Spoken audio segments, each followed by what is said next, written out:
ሰላም ጤና ይስጥልን እንደምን አላችሁ? የዛሬ ሰበር ዜናዎችን ይዤላችሁ መጥቻለሁ። አዲስ ግሎባል ኒውስንን የተለያዩና አዳዲስ ያልተለመዱ ሰበር ዜናዎችን ለማግኘት ቻናላችንን የደውል ምልክቷን በመጫን ሰብስክራይብ እንዲሁም ቪዲዮአችንን ላይክ፣ ሼር በማድረግ ሐሳብ አስተያየታችሁን በኮሜንት ቦክስ አስቀምጡልን እንላለን።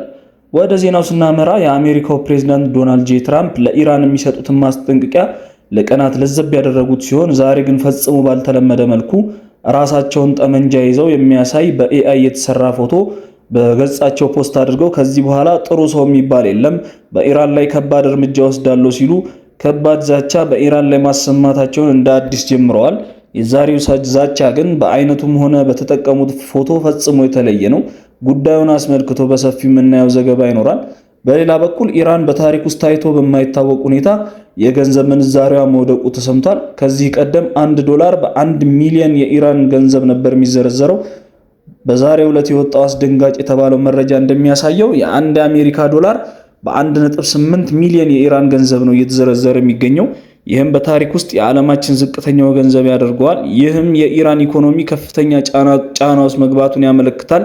ይህንን በተመለከተ በሰፊው መረጃ ተሰምቷል፣ ማስደምጣችሁ ይሆናል። በሌላ በኩል ደግሞ ክቡራን አድማጮች ኢራን አመሻሹ መግለጫ ወጣለች። ባወጣችው መግለጫ የቀጠናው ሀገራትም ሆነ አሜሪካ እንዲሁም እስራኤልን በጥብቅ አስጠንቅቃለች። ጦርነት ዳግም ከተጀመረ ከባድ እርምጃ ለመውሰድ እንደተዘጋጀች ገልጻለች።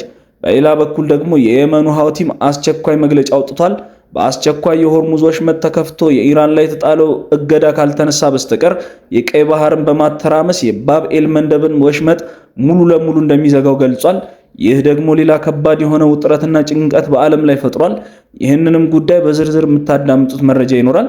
የተባበሩት አረብ ኤምሬትስንም የተመለከቱ አዳዲስ ሰበር መረጃዎች አሉ።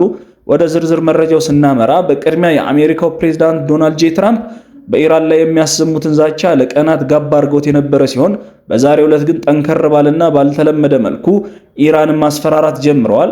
የአሜሪካው ፕሬዝዳንት ዶናልድ ጄ ትራምፕ በኢራን ላይ ያላቸው ትዕግስት ማለቁን በሚያሳይ መልኩ ከባድ ማስጠንቀቂያ ማስተላለፋቸውን ነው በትሩዝ ሶሻል ማህበራዊ ሚዲያ ገጻቸውን የገለጹት።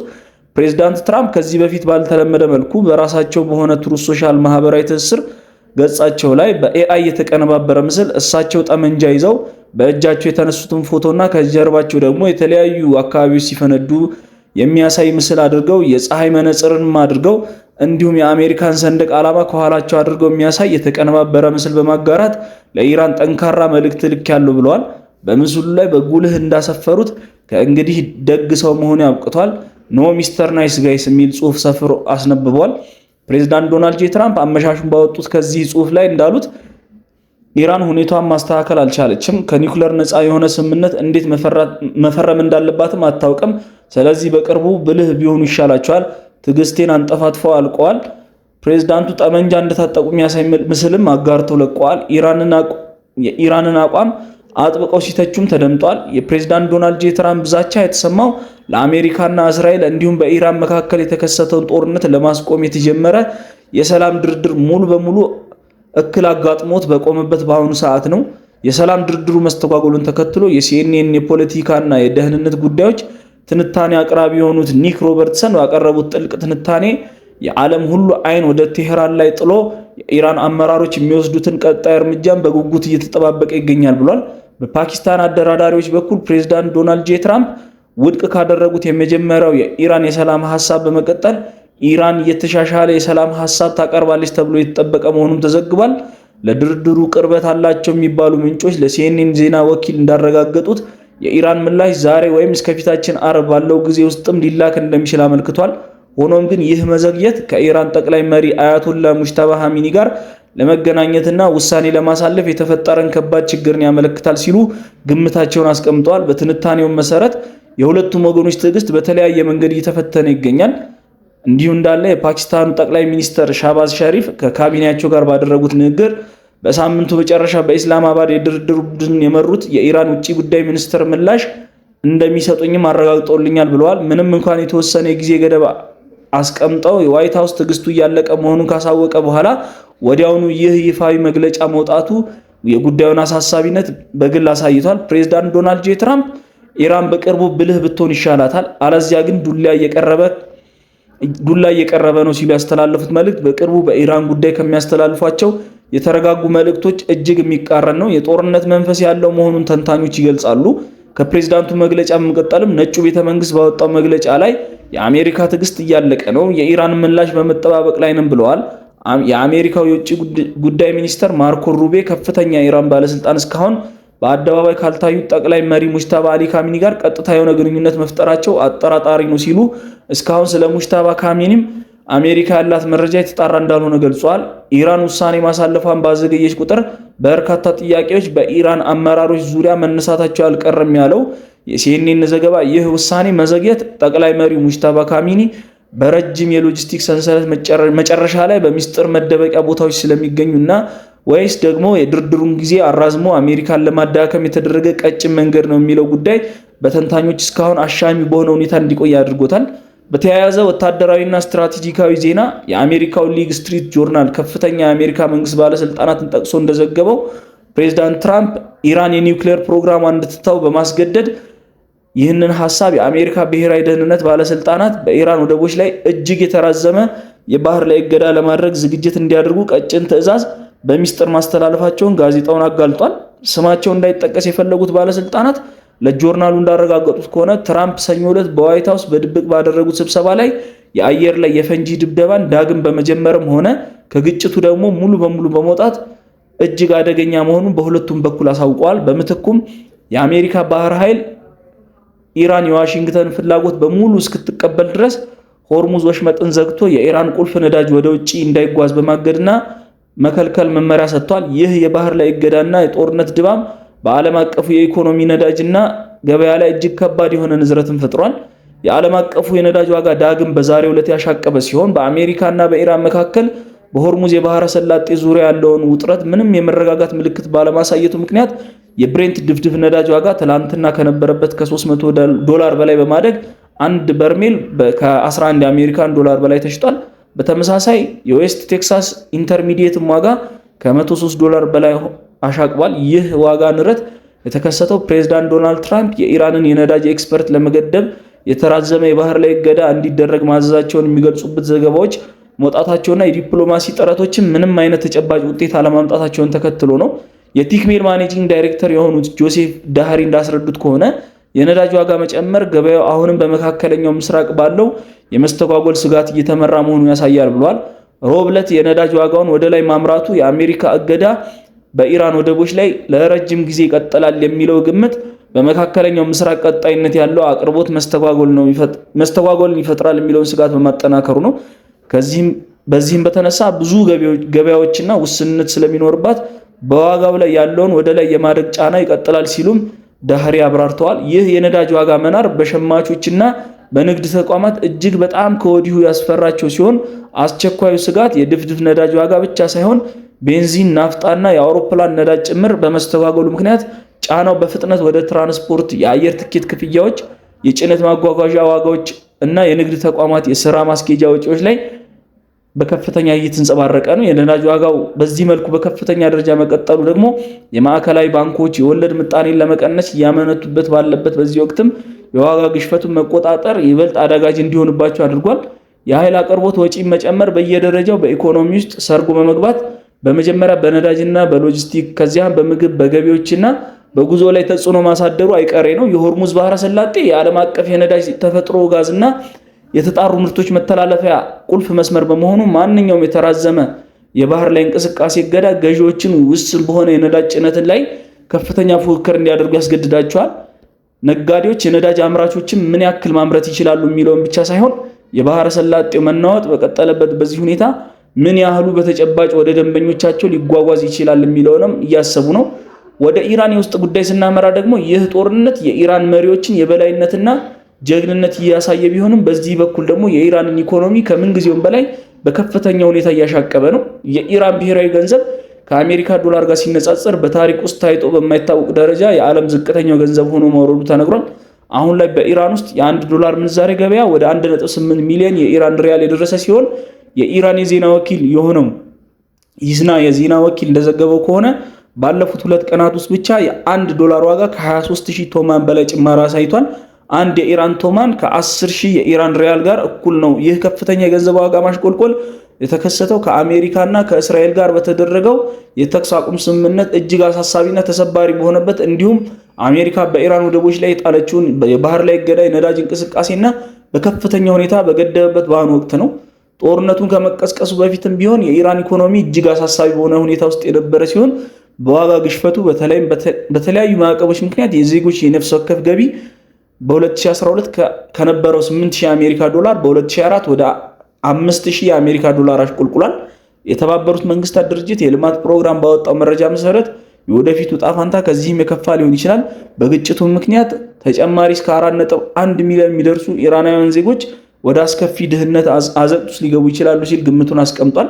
በሌላ በኩል የቀጠናው ሀገራት ዲፕሎማሲያዊና ስትራቴጂካዊ ውሳኔዎች ትኩረት እየሳቡና የተባበሩት አረብ ኤምሬቶች ከፍተኛ ባለስልጣን ለሲኤንኤን የዜና ወኪል በሰጡት መግለጫ ዛሬ አመሻሹን የዩናይትድ አረብ ኤምሬትስ ከነዳጅ ላኪ ሀገራት ድርጅት ኦፒክ መውጣቷን ተከትሎ ከሌሎች ዘርፈ ብዙ ዓለም አቀፍ ተቋማት የመውጣት ምንም አይነት አሁን ላይ እቅድ እንደሌላትና በዚህ ጉዳይ እያሰበች እንዳልሆነ ገልጸዋል።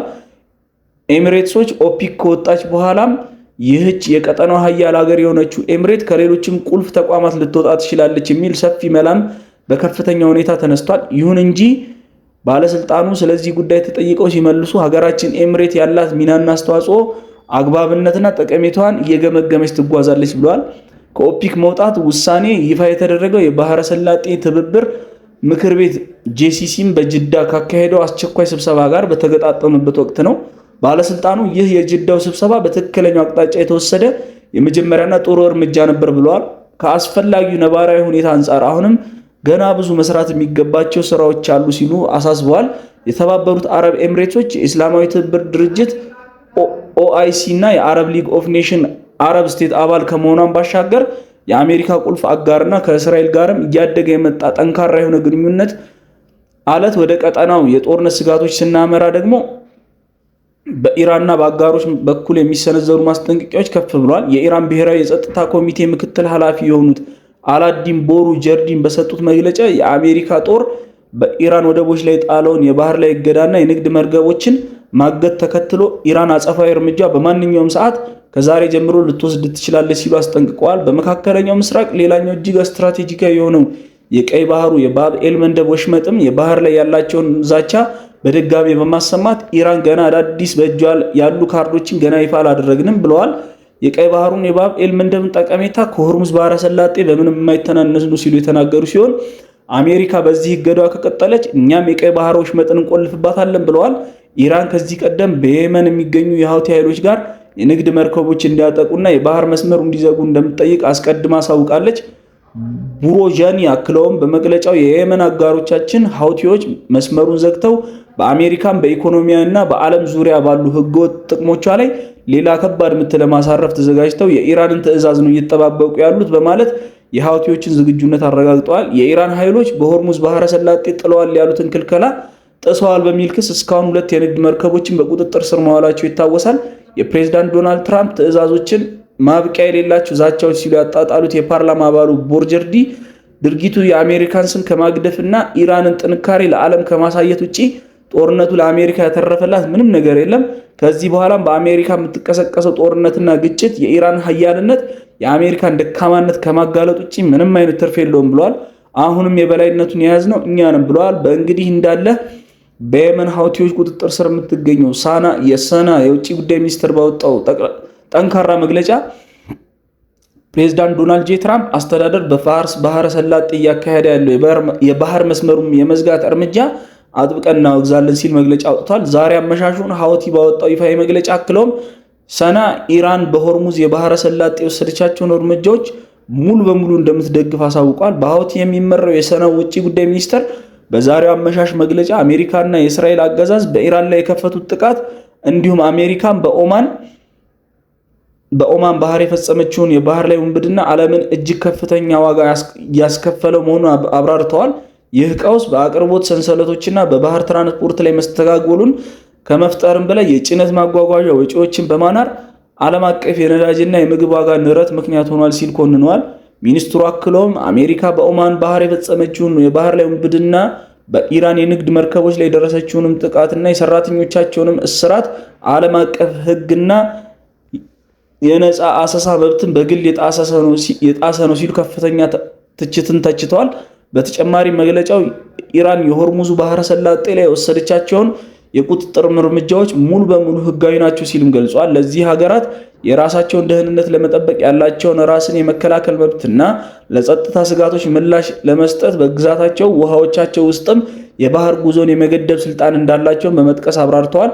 የሆርሙዝ የባህረ ሰላጤን ሁኔታ ለመፍታት ብቸኛውና አንዱ ዋነኛ መንገድ በአሜሪካና በእስራኤል በኩል በእስላማዊቷ ሪፐብሊክ ኢራን ላይ የተፈጸመውን ጥቃት መሰረታዊ መንስኤዎችና መፍታት ነው ሲሉ ያብራራሉ። ከዚህም በተጨማሪ መግለጫው በአሜሪካና በእስራኤል አገዛዝ በኢራን ላይ የሚሰነዘረውን ጥቃት ለማስቆም ፓኪስታን ላደረገችው የሽምግልና ጥረት ያለውን ልቦናዊ አድናቆት የገለጸ ሲሆን የመን በኢራን በሊባኖስና በፍልስጤም ላይ እየተሰነዘሩ ባሉ ጥቃቶች ዙሪያ ገለልተኛ እንዳልሆነችና የሰና አቋሟንም ግልጽ፣ ይፋዊና የማያወላወል መሆኑን አጽንኦቱ ሰጥቷል። እንደሚታወቀው ኢራን በየካቲት 28 ያለምንም ቅድመ ሁኔታ የተከፈተባትን የአሜሪካ እስራኤል ጥቃት ጦርነት ተከትሎ በሆርሙዝ የባህረ ሰላጤ በኩል የሚደረገውን የትራንዚት ለጠላት ወገኖች አገድባለች። ጦርነቱ 40 ቀናትን ካስቆጠረ በኋላ ለፓኪስታን አደራዳሪነት የተደረሰው የ2 ሳምንት ጊዜያዊ የተኩስ አቁም በአውሮፓውያን አፕሪል 8 ተግባራዊ ቢሆንም በኢስላማባድ ፓኪስታን የተካሄደው የዋሽንግተንና የቴህራን ድርድር የአሜሪካ ልዑካን ቡድን ባቀረበችው የተጋነኑ ፍላጎቶች ውድቅ መደረጉን ያብራራሉ። ይህ በአሜሪካና በእስራኤል በኢራን ላይ የተከፈተው ጦርነት ከሊባኖስ፣ የመን፣ ኢራቅና የተወጣጡ የተለያዩ የኢራን አክሲስ ኦፍ ሬዚስታንስ ወይም የተቃውሞ ዘንግ ኃይሎች ቁልፍ አካል በመሆን በአንድነት ለመዋጋት ችለዋል። አሁን ደግሞ ሀውቲም መስመሩ የማይከፈት ከሆነ ጥቃት እንደሚሰነዝሩ በቀይ ባህር ላይ ይዛታ ይገኛል። በዚህ እንዳለ የቀድሞ አሜሪካ ባለስልጣናት ፔንታጎን በኢራን ትምህርት ቤት ላይ ስለፈጸመው ጥቃት ዝም ማለታቸውን ተቹ። 5 የቀድሞ የአሜሪካ ባለስልጣናት በጋራ በመሆን ባወጡት መግለጫ በኢራን ጦርነት መጀመሪያ ላይ የአሜሪካ ጦር በኢራን ትምህርት ቤት ላይ በፈጸመው ጥቃት የአሜሪካ ጦር ስለነበረው ተሳትፎ ባለመግለጹም ፔንታጎን በጽኑ ተችተዋል። ከነዚህ ባለስልጣናት መካከል አንዳንዶቹ ጥቃት ከተፈጸመ ረጅም ጊዜ በኋላ እንኳን መሰረታዊ ዝርዝሮች ይፋ አለመሆናቸው በጣም ያልተለመደና የአሜሪካውያን ስነ ምግባር ያልሆነ ሲሉ በጽኑ ተቃውሞታል። የካቲት 1 ቀን 2018 ኢራን ውስጥ በሚገኝ የመጀመሪያ ደረጃ ትምህርት ቤት ውስጥ ላይ ተፈጽሟል በተባለ ጥቃት ህፃናትን ጨምሮ 168 ሰዎች መገደላቸውና የኢራን ባለስልጣናት ማሳወቃቸውንም አይዘነጋም። ከዚህ ጊዜ ወዲህ ባሉት 2 ወራት ውስጥ ፔንታጎን ክስተቱን በምርመራ ላይ መሆኑን ብቻ ከማሳወቅ ውጪ ዝርዝር መረጃ ይፋ ለማድረግ ፈቃደኛ አይደለም። የአሜሪካ ሚዲያዎች በመጋቢት ወር መጀመሪያ ላይ የአሜሪካ ጦር መርማሪዎች የአሜሪካ መከላከያ ትምህርት ቤቱን ባለማወቅ በመምታታቸው ተጠያቂ ሊሆኑ እንደሚችሉ ቢያምኑም የመጨረሻ መደምደሚያ ላይ ግን ገና ለመድረሳቸውን አሳውቀው ነበር። የእንግሊዝ መገናኛ ብዙሃን ቢቢሲ ስለ ጥቃቱና ግልጽነት ባለመኖሩ ስለሚቀርበው ክስ ለፔንታጎን ባለስልጣናት ጥያቄ አቀርቦ ነበር። ይህ ክስተት በአሁኑ ጊዜ በምርመራ ላይ ነው የሚል አጭር ምላሽ ብቻ ነው ቢቢሲ ከፔንታጎን አገኘሁት ያለው። ባለስልጣኑ አክለውም ተጨማሪ ዝርዝሮች እንደተገኙ ይፋ እንደሚደረግም ለቢቢሲ ነግሮታል። ቢቢሲ በአሜሪካ ወታደራዊ ዘመቻዎች ወቅትም ሰላማዊ ዜጎች የተገደሉባቸውን 3 ጉዳዮችን ፈትሿል። በእያንዳንዱ ጥቃት ላይ ፔንታጎን ከ1 ወር ባነሰ ጊዜ ውስጥ ዝርዝር መረጃ እንደሚሰጥ አሳውቆ እንደነበር ቢቢሲ ዘግቧል። ክቡራን አድማጮቻችን ለሰዓቱ የነበሩን አጫጭር መረጃዎች እነዚህ ናቸው። ቪዲዮአችንን ላይክ አድርጉ፣ ሰብስክራይብ እንዲሁም ቻናላችንን ሼር በማድረግ ማለት ነው ተደራሽነቱን ያስፉ እንላለን። እናመሰግናለን።